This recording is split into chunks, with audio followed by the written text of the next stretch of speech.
now for one of my favorite sorts of movies, adventure.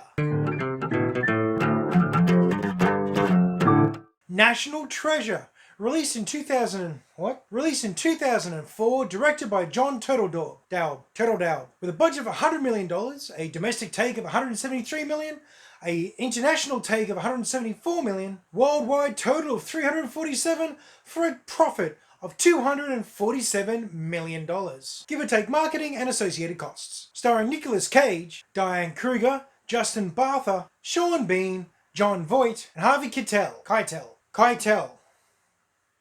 Since I've been on NCIS binge recently, I've also recognized one of my favorite characters, the villainous Trent Court. As I said, I love an adventure movie, and this one's got heisty elements in it as well, so I'm really happy. Characters. Well, to begin with, all the characters in this movie are distinct and likable. Even the bad guys, even the villain side of things, they are enjoyable, they're likable. You want to see them on screen, you enjoy their interplay. You enjoy the interplay of everyone in this movie. It's one of those kind of rare movies where everyone shines. It's good value. It's been a long week. Benjamin Gates, your very likable action history nerd, specifically American history nerd. It was interesting watching the way they presented this, because this is very America. At the same time, it's not, I don't know, painfully patriotic? I mean, it is patriotic, very, very patriotic. It just wasn't on the nose. It felt somewhere between Indiana Jones and a National Geographic documentary. I mean, Patrick Gates and Abigail Chase, they really brought more history and more patriotic love for their country and everything it was built on into the movie. They just kept compounding it, and it didn't get annoying. Riley Poole and Agent Sadusky, they're another two that soften the blow. These characters soften the blow of the incredible American cheese that you're being fed here. But because of the depth and the likable nature of all these different characters and their interactions and all that sort of stuff, it really makes it palatable. And of course, with the villains, Ian Howe and all his crew, they make it quite the interesting ride as well. They weren't stupid. They weren't in any way mooks. They were running around figuring things out as well. And because they were smart and tough, it made the heist and the chase and everything else about it quite tense and excellent. All the characters were well delivered, well presented, well rounded. They were solid characters that actually felt like the sort of characters you'd read in a book. Now, I know that sounds a bit weird, but there's a book character and there's a movie character. And quite often, they're poles apart and they don't really cross over well. But all these characters you can imagine reading about in a good novel. So I was very impressed. I could go on and on about these characters, but I won't. I want to get into some other stuff. But safe to say that characters in this one, that gets an easy 3.75. Actually, no, I'm going to give characters a 4 because I enjoy every single one of them and I want to see more of them. Now, story. Here's where it gets real interesting. They tell a mystery, okay? This is a historical mystery treasure hunt heist. And they all combine, all those elements kind of fit together quite tightly, like a puzzle. And it feels like a puzzle that you're watching and it unfolds in front of you. It was this close to overcomplicating. It nearly did it. It nearly pushed the envelope just a bit too far. But they reined it in. I'd say they probably did. I'd say the story got much more complicated than this. But they managed to trim it down in the editing process, which wouldn't surprise me at all because these sorts of movies end up going through that sort of thing. And this feels like a very, very well and closely cut edition. It was the exact amount. A bit more, and it would have been too much.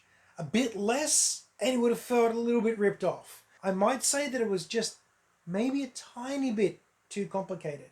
But that's only if you really think about it and really, I don't know, maybe even overanalyze it. But for what it is, and when you're watching it, it's a good ride. It feels fast-paced. It feels well done. And even the quiet moments are well presented and actually essential to the movie. Without the little quiet moments, without the scene building, the background design, and everything being knitted together, it wouldn't work. It really wouldn't work. Now, I would normally go into a bit of detail about the story and where it goes and where it takes you, Except, just in case you haven't seen this movie, I don't want to do that to you because this is one of those movies that you don't want to read ahead. Don't look it up, don't research it, don't try and find spoilers, just jump in and enjoy. Actually, one thing I will say is it felt very, very Bruckheimer. It had that Bruckheimer feel, it had that grandeur, it had that over the top, sweeping kind of epic sort of feel to it that Bruckheimer often brings. And then I did notice that he was an executive producer. I'd like to see Bruckheimer and Feige get together on a movie. That could be good or ridiculous. I'm not sure which. Anyway, the story was very well done. Made great use of the characters in it, and it tied itself in perfectly with the script as well, which we'll get to. But right now, as far as story is concerned, I'm going to go ahead and give this one a 3.75. Look and feel. Okay, I'm going to go ahead and call this believably unbelievable. It's one of those movies that you're watching it and it's rubbish. A lot of this that they're doing, a lot of this fantasy, this made up stuff that they're pulling off, a lot of the inner workings and the behind the scenes that they're discovering, and the secrets and the mysteries and the hidden rooms, it's all silly. You know it isn't real. You know it's a load of tripe. However, you don't care. You're in there for it. And it's all about the presentation. At no stage did you go, that's stupid, it couldn't possibly be so. You think, wow, isn't that incredible? Perhaps that's a bit far-fetched, but you never pulled out, you never look at it and go, nah, rubbish. Not once. And that is an impressive for the amount of ridiculousness that goes on in this story. Great visuals, beautiful architecture in this actually. They really go to town on a lot of the visual nature of the buildings and the alleyways and the tunnels and all the dirt and the grime and the cobwebs, or the car chase and the look at night, all that sort of thing. Everything complements itself and builds into itself and ties together extremely well with every other element in the movie. There are quite a few scenes where are sets constructed in some backlot. But it doesn't matter. Even though you know this, you're in anyway. Because they've set it up. They've cut it so well. The editing's been so good. And the setup and the angles are so well done that it all just lends itself to believability. This is a lot like Indiana Jones in that respect. Even though Indiana Jones is truly ridiculous in most of its movies, and I love them, don't get upset, but they're very silly, you buy into it just because of the way it's done. Well, that's the same with this. This is everything that Tomb Raider wasn't.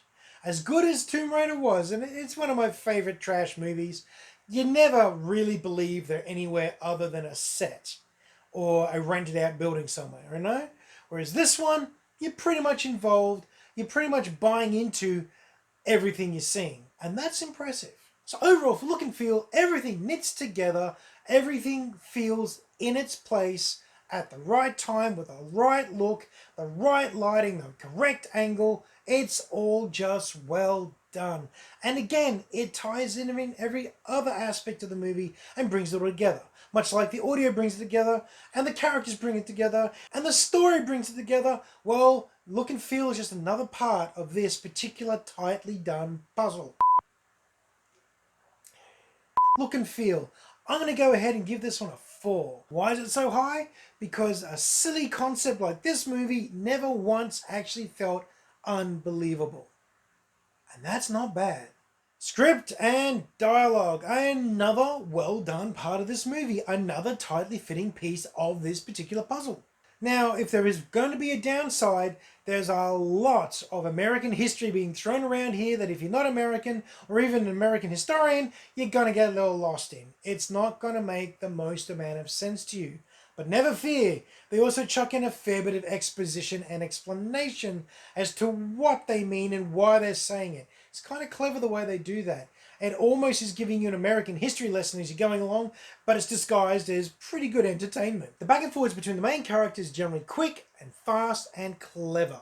There's a lot of aside comments, there's lots of internal jokes within the conversations. There's a lot of casual conversation. It's professional, it's polished, but it feels natural. Well, mostly feels natural. It only feels forced a couple of times, but they're in the sort of scenes where, yeah, forced conversation or just a forced presentation of a very silly idea or a concept. Yeah, it kind of makes sense, to be honest. There's a lot of just expressions at work in this movie as well. Quite often, before something's said or during something being said, you can tell that the characters suddenly had an idea or something suddenly made sense to them. They lean into that style of acting a fair bit, but for this sort of movie, it really does work. Sean Bean's character being a particularly good example of that for this movie. I'm not addicted, I can stop anytime. But everyone else brings their lines and they deliver them well. Everything feels very good. Even the supporting henchmen, the villains, they get some pretty cool lines in there as well. I love it when the background villains and their henchmen get a chance to do something, get a line or two, get a funny moment, get to play a little bit. I've always loved that. I'm a sucker for that sort of thing. And thankfully, they also managed to capitalize on the heist trope. And that's when they're talking about the heist. You see the heist unfolding as they're planning for it. You've got a couple of characters talking about what they'll need to do. And while they're doing that, you've got all the action happening of the characters doing it. I love it when they do that. It just feels clever. It feels fast. It feels like everyone's on their game.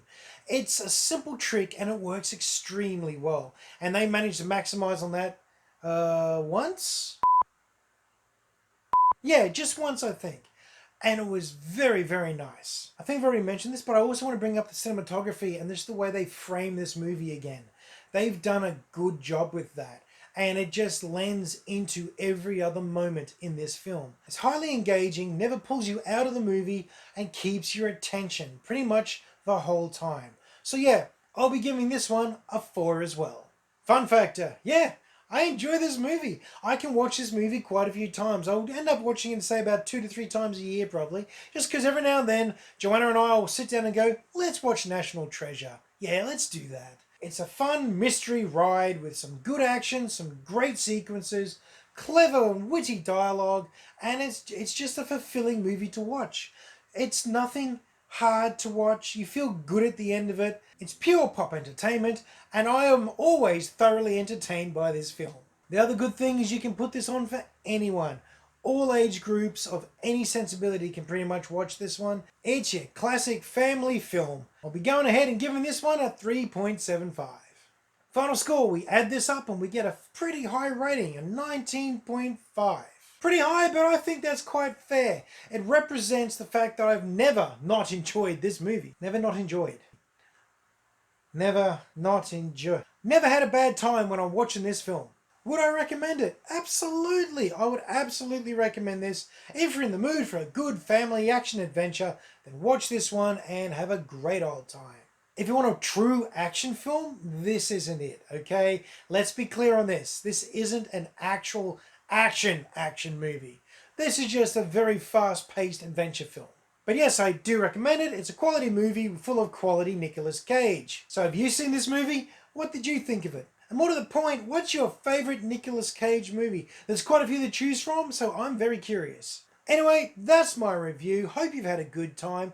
Please like, share and subscribe. And most of all, have a great week and make some time to watch a movie.